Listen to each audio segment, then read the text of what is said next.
dari desa Botekan. Everything will fine. You don't have to run.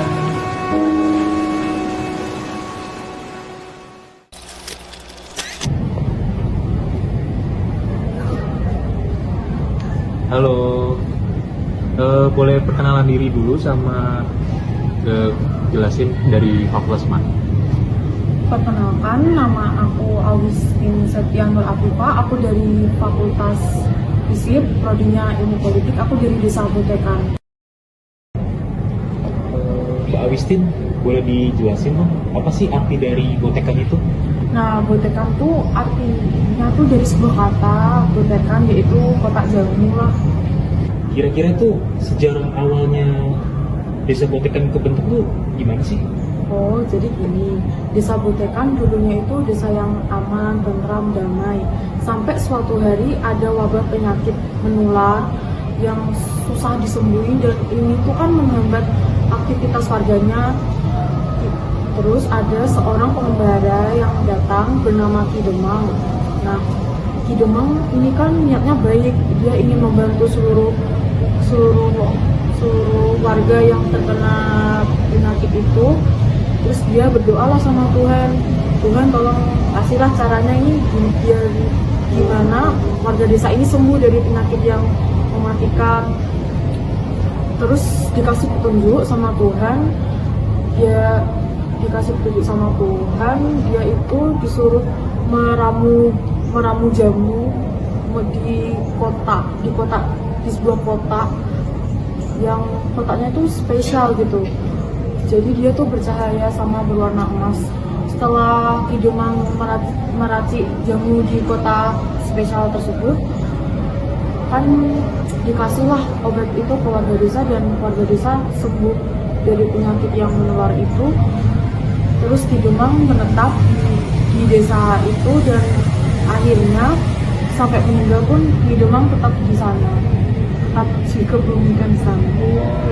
Kira-kira tuh ada nggak sih cerita legenda atau mitos yang berkaitan tuh sama Desa Botekan? Nah, pokoknya tuh ya katanya orang zaman dulu gitu, terutama dari katanya nenek aku tuh, barang siapa aja nih yang berdoa dan melakukan sebuah tirakat gitu akan mendapatkan niat baik dari kotak jamu yang Demang. Mbak Westin ini tahu cerita ini nih, siapa sih yang nyeritain cerita ini ke Mbak Westin? Oh, jadi yang cerita ini pertama kali itu nenek dan orang tua. Di mana dan kapan sih pertama kali Mbak Westin tuh dengar cerita ini? Nah, pertama kali aku dengar cerita ini tuh waktu di rumah nenek aku, sewaktu aku umurnya 7 tahun. Oh iya. Oke, Mbak Alessi lanjut ya. Apakah cerita ini masih sering nih diceritakan dalam keluarga atau komunitas di Desa Botekan?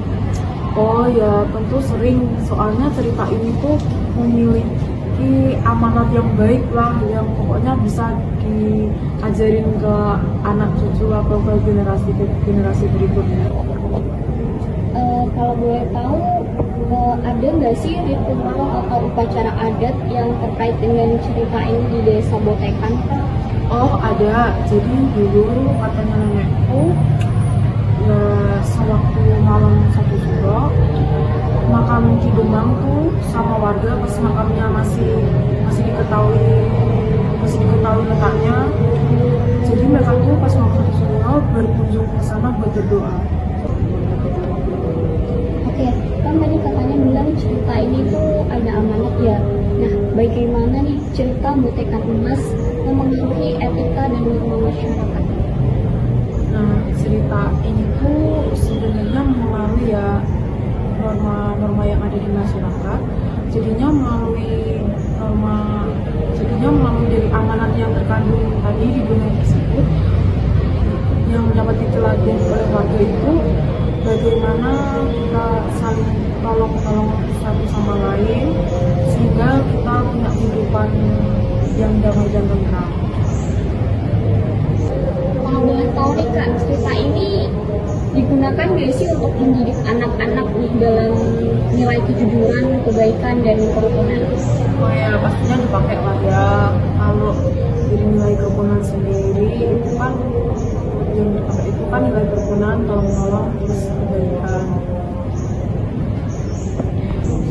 Oke, menurut kakak nih kan generasi muda ya. Nah, cerita ini dipandang oleh generasi muda saat ini tuh gimana?